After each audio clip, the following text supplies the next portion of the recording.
अस्सलाम वालेकुम। और आज मैं आपको एक्जिमा के मुतालिक बताता हूँ जो स्किन की एक बीमारी है। आज मैं आपको बताता हूँ कि एक्जिमा क्या है, एक्जिमा की वजूहात क्या है और एक्जिमा का इलाज क्या है। इस एक्जिमा की जिल्द की बीमारी के लिए आप कौन सा मेडिसिन का इस्तेमाल कर सकते हैं, कौन सा टैबलेट, लोशन और क्रीम आप लगा सकते हैं जिसके इस्तेमाल से आपकी जो एक्जिमा है आप इससे छुटकारा पा सकते हैं। एक्जिमा जिल्द की एक बीमारी है जो तमाम जिस्म में अफेयर हो सकते हैं, हर पार्ट में अफेयर हो सकते हैं। इसमें स्किन जो सुकड़ जाती है, खुश्क हो जाती है, ड्राई हो जाती है, स्किन में रेडनेस आ जाती है, खारिश आ जाती है, रैशेज आ जाती है, स्किन में खारिश होती है, स्किन जो मोटा हो जाती है। जब स्किन खारिश कर देते हैं तो जब लॉन्ग टाइम हो जाएगी इसकी, तो इसकी खारिश से इससे ब्लड भी निकल सकती है, साथ ही पानी भी खारिज हो जाते हैं खारिश से साथ। जब ये खारिश लॉन्ग टाइम हो जाती है तो बहुत ज़्यादा तकलीफ दे हो जाते हैं, इससे पिपड़ निकल जाती है। तो इन कंडीशन को एक्जिमा कहते हैं। इन एक्जिमा के लिए आप कौन सा इलाज करेंगे, कौन सा टैबलेट और कौन सा क्रीम इस्तेमाल करेंगे, आज मैं आपको इस सब कुछ बताता हूँ। लेकिन इससे पहले अगर आप हमारे चैनल पर नए हैं तो सबसे पहले इस चैनल को सब्सक्राइब करें। अगर एक्जिमा को देखा जाए तो ये मुख्तलिफ उम्र के लोगों में अफेयर हो जाते हैं, हर एज में, छोटे बच्चे हैं या बड़े लोग हैं, इन सब में ये कंडीशन अफेयर हो जाते हैं। छोटे बच्चों में स्पेशली इसके चेहरा में बहुत ज्यादा आते हैं, चेहरा रेडनेस पैदा होती है, खारिश कर रहती है। और बड़े लोगों में सारे जिस्म में हर पार्ट में ये अफेयर हो सकते हैं, जैसे टांगों में अफेयर हो सकते हैं, चेहरे में आ सकते हैं, बाजू में आ सकते हैं, पेट में आ सकते हैं, कमर में आ सकते हैं, गर्दन में आ सकते हैं। आपकी बॉडी हर पार्ट इसको अफेक्ट कर सकती है और आ सकती है। इसके आने की मुख्तलिफ वजूहत होती है। जिन लोग में फैमिली हिस्ट्री है डर्माटाइटिस की, इसमें यह अफेयर हो सकते हैं।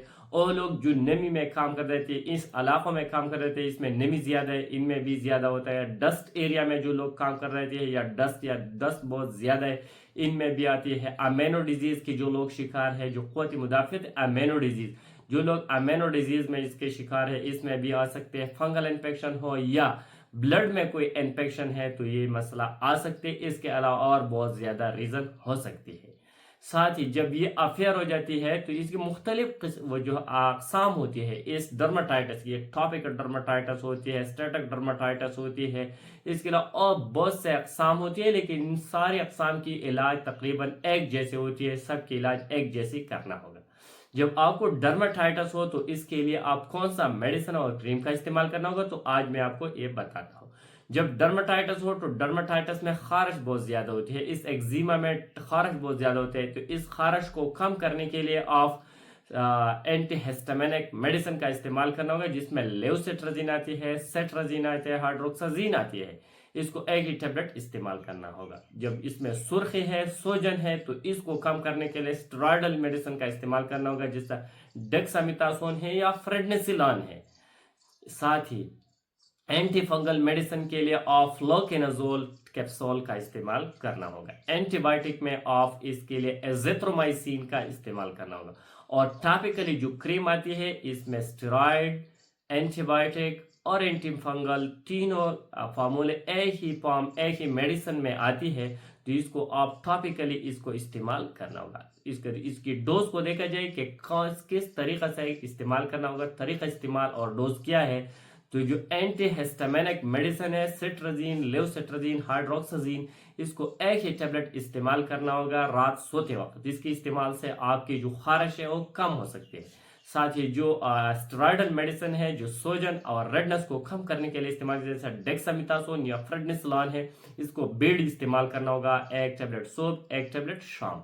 साथ ही इसके साथ जो एंटीबायोटिक मेडिसिन आते हैं एजिथ्रोमाइसिन, इसको ओड इस्तेमाल करना होगा, एक टाइम इस्तेमाल करना होगा, दिन में एक ही दफा इस्तेमाल करना होगा। जो एंटी फंगल मेडिसिन फ्लोकेनाजोल कैप्सूल है, हर तीसरे दिन बाद एक कैप्सूल इस्तेमाल करना होगा। जो टॉपिकली क्रीम और लोशन आती है, जिसमें तीनों फार्मूला एक ही फॉर्म में अवेलेबल है, स्टेरॉइड, एंटीबायोटिक और एंटी फंगल, इसको टॉपिकली लगाना होगा अफेक्टेड एरिया पर। जो भी एरिया आपकी अफेक्टेड है, अगर आपकी चेहरा में एक्जिमा है या आपके हाथों में एक्जिमा है या आपकी जो टांगों में एक्जिमा है, जिधर भी आपकी बॉडी अफेक्टेड एरिया है, इस पर लगाना होगा। 5 से 10 दिन तक आप इस मेडिसिन का इस्तेमाल करें। इसके इस्तेमाल से आपकी जो एक्जिमा है वो मुकम्मल तौर पर आप इससे निजात पा सकते हैं। लेकिन ये बात नोट करना होगा कि जो भी मेडिसिन आप इस्तेमाल कर रहे हैं, इस्तेमाल से पहले अपने डॉक्टर से सलाह मशवरा करके बाद में मेडिसिन का इस्तेमाल करना होगा। सेल्फ प्रेस्क्रिप्शन मेडिसिन को कतई नहीं करना चाहिए. Thank you for watching.